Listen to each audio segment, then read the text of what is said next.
Hello students and welcome back to your economics learning classes. Today we will discuss the chapter short run equilibrium output.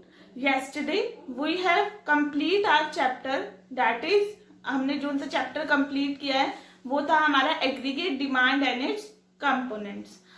आज जो हम उससे next chapter करेंगे उसके कुछ numericals भी हैं, वो हम बाद में कंप्लीट करेंगे. एक बार दोनों चैप्टर हो जाए हमारे, फिर इकट्ठे हम मिक्स्ड न्यूमेरिकल करेंगे उनके. देखो short run equilibrium output. Short run, पहले तो इक्विलिब्रियम आउटपुट क्या होता है. देखो इक्विलिब्रियम आउटपुट का मीनिंग क्या होता है हमारा. It refers to that level of output in an economy where the producer intend to produce is exactly equal to buyer intent to buy.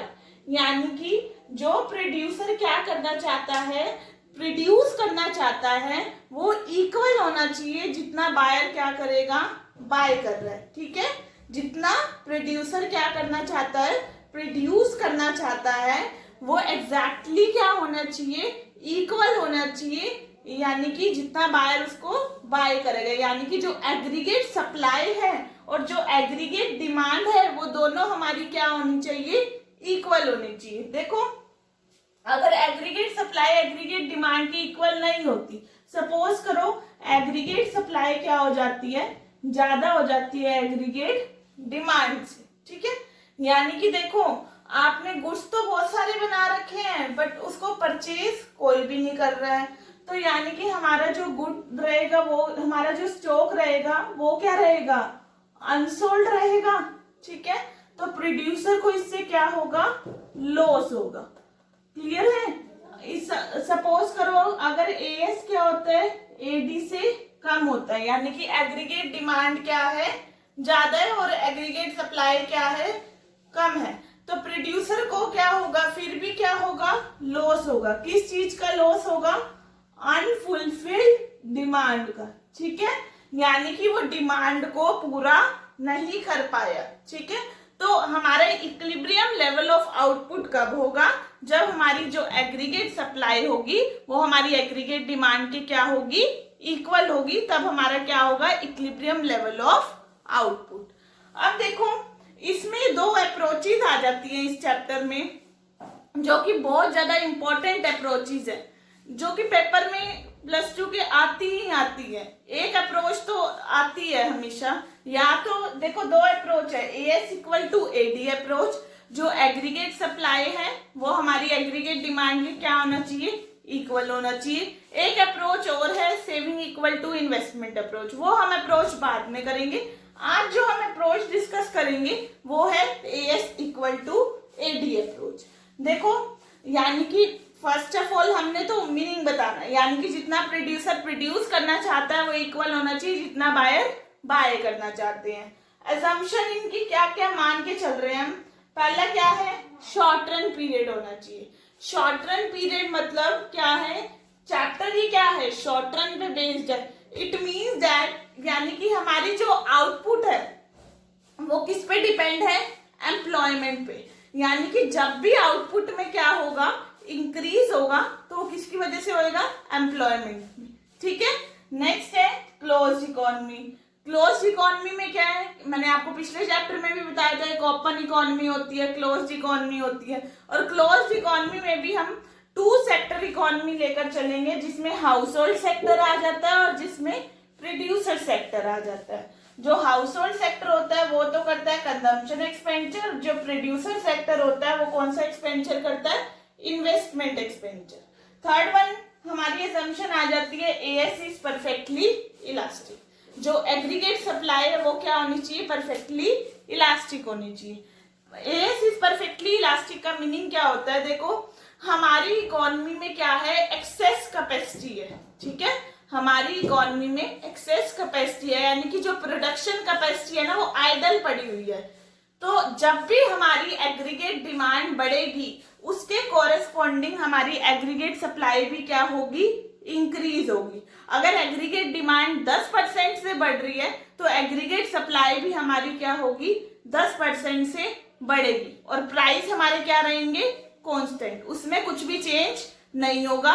क्योंकि हमारी इकोनॉमी में क्या है, जो प्रोडक्शन कैपेसिटी है वो क्या पड़ी हुई है, आइडल पड़ी हुई है। ठीक है, तो इसलिए हमारी इसके अंदर लिखना है आपने एएस इज परफेक्टली इलास्टिक। अब हम इसको स्टडी करते हैं, AS equal to AD approach है, इसको हम एक शेड्यूल के साथ और एक डायग्राम के साथ स्टडी करते हैं। देखो शेड्यूल में हमने बनाया जो इनकम होती है ना वो आपकी एग्रीगेट सप्लाई की क्या होगी, इक्वल होगी। हम ये मान के चल रहे हैं जितना हमने प्रोड्यूस किया है उससे हमें इनकम अर्न होगी। ठीक है, जितना मैंने गुड्स एंड सर्विसेज बनाए हैं वो गुड्स एंड सर्विसेज मार्केट में सोल्ड होंगे, वो मेरी क्या है, इनकम ही तो है। तो हम इनकम और एएस को क्या रखते हैं, इक्वल करते हैं। जैसे कि मैंने कहा था आपको कि भी क्लोज्ड इकोनॉमी है तो हम कंजम्पशन और कौन सा एक्सपेंडिचर लेकर चलेंगे, इन्वेस्टमेंट एक्सपेंडिचर। ये कंजम्पशन एक्सपेंडिचर है, ये कौन सा एक्सपेंडिचर है, इन्वेस्टमेंट एक्सपेंडिचर है। ये है हमारी एग्रीगेट डिमांड। ठीक है, एग्रीगेट डिमांड आपको पता है, मैंने पिछले चैप्टर में भी बताया था, वो किसके इक्वल होती है, सी प्लस आई के क्या होती है, इक्वल होती है। अब देखो इनकम जीरो है आपकी, आप कुछ नहीं कमा रहे, तो आपका मिनिमम लेवल ऑफ कंजम्पशन तो होगा ही होगा, जो कि मैंने आपको पिछले चैप्टर में भी बताया है। जो मिनिमम लेवल ऑफ कंजम्पशन होता है उसको हम क्या बोलते हैं, ऑटोनॉमस कंजम्पशन। ये कितना है हमारा 20। ठीक है, इन्वेस्टमेंट हमारी क्या है 10। अब 20 plus 10 consumption expenditure plus investment expenditure दोनों को कंबाइन कर देंगे तो हमारा क्या आ जाएगा, एग्रीगेट डिमांड, जो कि क्या आ गई हमारी 30। क्लियर है। उसके बाद ये आता है एएस हमारा 0 से कितना हो गया, 20 हो गया, यानी कि हमारी एग्रीगेट सप्लाई बढ़ गई है 20 यूनिट से। तो कंजम्पशन एक्सपेंडिचर 20 से कितना हो गया, 30 हो गया, लेकिन इन्वेस्टमेंट क्या रहेगी, कांस्टेंट ही रहेगी। 30 प्लस 10 कितना हो गया, 40 हो गया यहाँ पर। ठीक है, इसी तरह यहाँ देखो 20 से कितनी हो गई, 40 हो गई, तो ये भी बढ़ गया। ये हमारा क्या रहेगा, कांस्टेंट रहेगा। 40 प्लस 10 करेंगे कितना आ जाएगा, 50 आ जाएगा। देखो यहाँ पर यहाँ तक क्या है, इनकम 0 है, एएस 0 है, तो एग्रीगेट डिमांड क्या है 30 है। ये 20 है तो एग्रीगेट डिमांड क्या है 40 है, यानी कि इनकम तो कम है और जो आपकी एग्रीगेट डिमांड है वो क्या है, ज्यादा। ठीक है, अब यहाँ देखते हैं इनकम कितनी है 60। ठीक है, और यहाँ देखो कंजम्पशन कितना हो रहा है 50, इन्वेस्टमेंट कितनी है 10, 50 प्लस 10 60, यानी कि इस पॉइंट पे हमारी जो एग्रीगेट सप्लाई है यानी कि इनकम है वो एग्रीगेट डिमांड के क्या है, इक्वल है। आगे हम फर्दर देखते हैं तो हमारी क्या है, जो एग्रीगेट सप्लाई है वो तो कम ज्यादा है और एग्रीगेट डिमांड कम है। ये 80 है तो ये 70 है, 100 है तो ये कितनी है 80। क्लियर है। तो हमारा इक्विलिब्रियम लेवल ऑफ आउटपुट कहाँ होएगा, जहां पर हमारी इनकम क्या है 60 है, एग्रीगेट सप्लाई क्या है 60 है। देखो अगर यहाँ पर ये एग्रीगेट सप्लाई है, अगर एग्रीगेट सप्लाई कम है एग्रीगेट डिमांड से तो भी प्रोड्यूसर का लॉस हो रहा है। किसका लॉस हो रहा है, अभी मैंने आपको बताया लॉस ऑफ अनफुलफिल्ड डिमांड। यहाँ लॉस हो रहा है लॉस ऑफ अनसोल्ड स्टॉक। तो प्रोड्यूसर सॉरी जो इक्विलिब्रियम आउटपुट होएगा वो क्या होएगा 60 लेवल पे क्या होगा हमारा इक्विलिब्रियम लेवल ऑफ आउटपुट। अब हम बनाते हैं इसका डायग्राम। डायग्राम देखो इसका कैसे बनेगा।